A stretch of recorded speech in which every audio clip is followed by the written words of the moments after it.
Will your party increase airport capacity in the South East? And will they go along with the recommendations of the Airports Commission? Lynne Featherstone. We remain opposed to expansion at Heathrow, Stansted, Gatwick, and indeed the Thames estuary on the grounds of noise pollution and air pollution. Obviously, we will carefully consider the conclusions of the Davies review into runway capacity, and then, once we have those conclusions, we will develop an airport strategy for the whole country. You can't simply look at one area. Natalie. No extra airport capacity in the South East. We can't do that and live within our carbon budget unless you assume that every other sector of the economy can decarbonise, which is simply unrealistic. But more than that, what we're doing is really locking ourselves into a 20th century dinosaur. When we're thinking about transport policy, we need to think about transport and communications policy together. You look at a whole range of major companies that have reduced their flights by 38% in the past 3 years. They're using video conferencing technology to link up people instead. And if people do indeed still need to fly to, we're often told we need to expand flights into the BRIC countries. You don't hear that so much anymore, but to other parts, developing parts of the world. Well, the last time I was debating this, a couple of years ago, this is an issue that keeps coming round and round and round, BA gave me a wonderful gift. They just restarted a new flight to an economically crucial destination that they couldn't be served any other way. It was Leeds. If we need more flights to further away destinations, we can put some people on trains to European and British destinations Mark instead. Reckless. Why shouldn't people from Leeds connect into a hub airport and be able to fly across the world?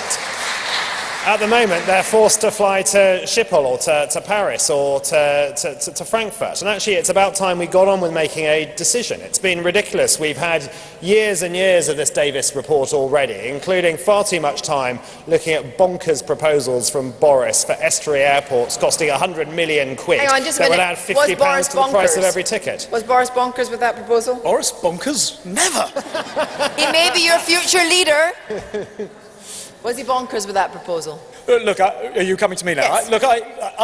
First of all, I start with Natalie's position and actually Lynne's. I just think we cannot continue to be a super capital if we don't invest in our transport infrastructure. It's nice to imagine everyone will video conference or Skype, but the truth of the matter is we all at different times would want to travel for work, for business, for pleasure, and we do have an incredible restriction on the number of slots over London. So we do need to do something with South East airport capacity. We've had this commission. Surely the right thing to do is to let that commission report this summer and follow the example that it gives. Thank you very much indeed. Chuka, please. I think that the Davies Commission should have reported before the general election and not after it, and the reason that it's reporting after is purely for political reasons, and this is the core of the problem with the way that we make infrastructure decisions in this country, is that the politics gets in the way far too much and we don't actually build the consensus. Hopefully Davies can do that. But yes, what we is do the need, Labour position now? we need to expand airport capacity in London and the South East. Right, now we've got questions from the audience. Thank you. Yes, a bit more on air pollution. Yep. It kills thousands of Londoners a year. We're not set to meet limits till 2030 when we should have met them by 2010. Will the candidates support putting us on a path to meeting World Health Organization limits?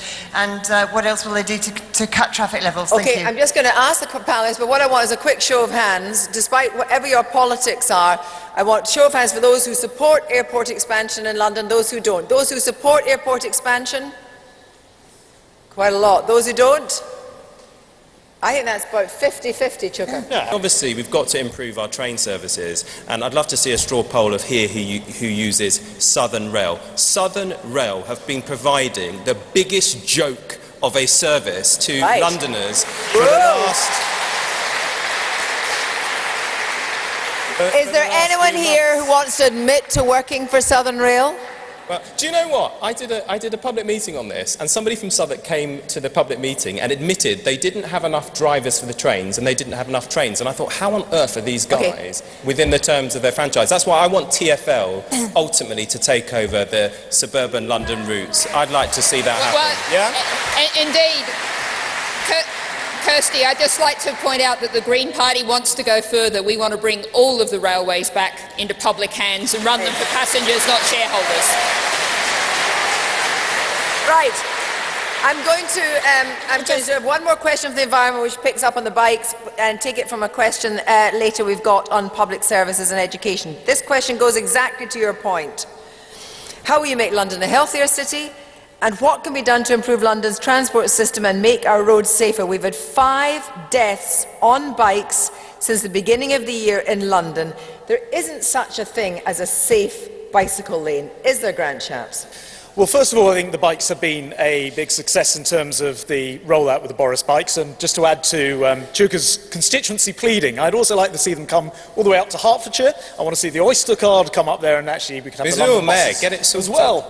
Sorry. Do you think the Boris bike should actually come with helmets? I think the further they come out, the better. But look, to answer your question on a serious point, we've got ultra-low emission vehicles coming in. We've just put 25 million into investing in that technology. So we're going to have a cleaner city. And I think that's really important in terms of investment in transport. And the underground, of course, we've just got Crossrail 2. I think it's a £13 billion investment. It's a brand new railway line. It's been dug under one of the oldest cities in the world. And it is going to be opening on time. And those types of massive infrastructure projects show how London can carry on moving, and also one of the safest metros in Europe. Well, I was going to say, I think I'm right in saying, Chuka, Umunna, that New York has just brought in a maximum 25 miles an hour in the city. Do you think that should be in London? I'm not sure that will be the solution.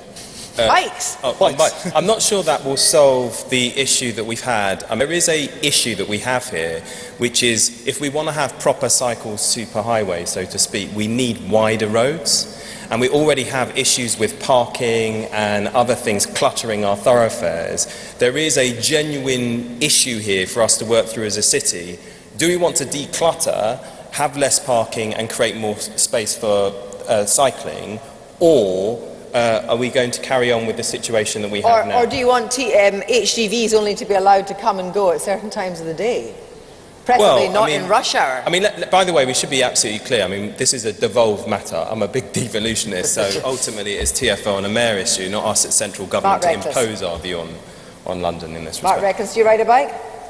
I do ride a bike, but not as often as I used to. And I think the really important thing to say about cycling is we say terrible news of accidents, and I just fear that puts people off cycling for very understandable reasons. But the health benefits are so much larger in terms of health of people who are cycling or indeed walking regularly compared to those who don't. So I would just encourage people, please don't be put off by those particular stories. So many people cycle in London, and it has become safer when you consider the number of people doing it, and it's something we all need to encourage.